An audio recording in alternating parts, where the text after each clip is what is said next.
I think we should get support, and we don't get the support from guys like Paul Ryan. I'm just tired of non-support, and I don't really want to support. What I want to do is I want to win for the people, because Hillary Clinton, she is a disaster. She is a disaster.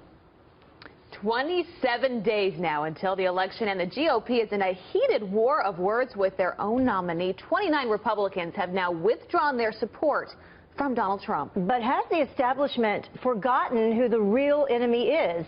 The deputy opinion editor at the Washington Times, Kelly Riddell, is here to weigh in for us this morning. Thank you so much for joining us, first of all. Good morning. Good morning. So what do you think the real reason is behind all of this withdrawal of support? And have they forgotten, you know, if Hillary Clinton is worse? Yeah, you know, there was always going to be a rub, given that Donald Trump is an outsider. He's not a politician. He's not friends with these guys in the GOP establishment here in Washington, D.C. So there was always this natural friction that was going to happen. But Donald Trump won with 14 million votes, the GOP primary. That's more than in any Republican primary history. If you're going to look at Ted Cruz, he also ran as an outsider. Add those votes together, he won more than a plurality. The majority of Republican voters want to see a change in Washington, and that starts with those in Congress. We all need each other to win the White House. We need 90% of the base to come out and vote if we want to win. So we need to come together. So this friction that's happening, it's a little unbelievable to me, given that Hillary Clinton is the one that we want to beat. Even the never-Trumpers can agree that Hillary Clinton is corrupt. She represents the status quo, and her administration would be more of the same that we've had under Barack Obama, and we want a change. Yeah, well, not all Republicans seem to be on board with that. As I mentioned at the top of the segment, we now have 29 Republicans who originally supported him now polling that support. We have some of the tweets, because it seems like Twitter is the outlet where everyone can sort of vent. This is from Joni Ernst saying the comments DJT made are lewd and insulting. There is no excuse and no room for such reprehensible and objectifying talk about anyone ever. This one's from Jeb Bush, who was never really behind Donald Trump, saying, as the grandfather of two precious girls, I find that no apology can excuse away Donald Trump's reprehensible comments degrading women. It goes on and on. Donald Trump responded. Here's what he said. He says, the media and establishment want me out of the race so badly, I will never drop out of the race, will never let my supporters down.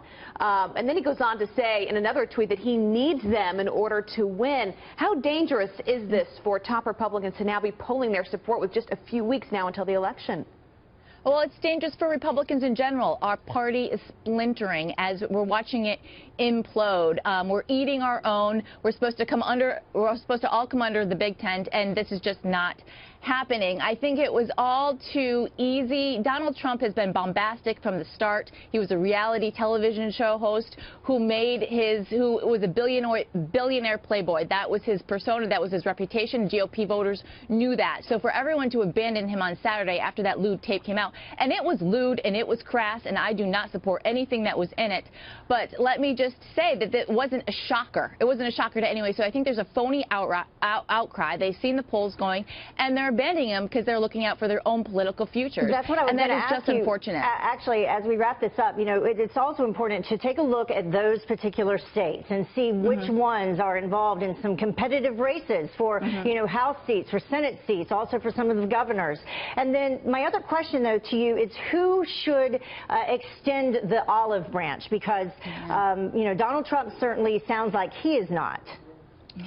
I think that Donald Trump, if he does win this presidency, and he will win it against all odds because he's running against the media, he's running against the establishment, he's running against Democrats, he's going to need to work with Congress to get their agenda passed and the Republican agenda passed. The same token, Paul Ryan's going to need to work with him if he wants to get his agenda passed.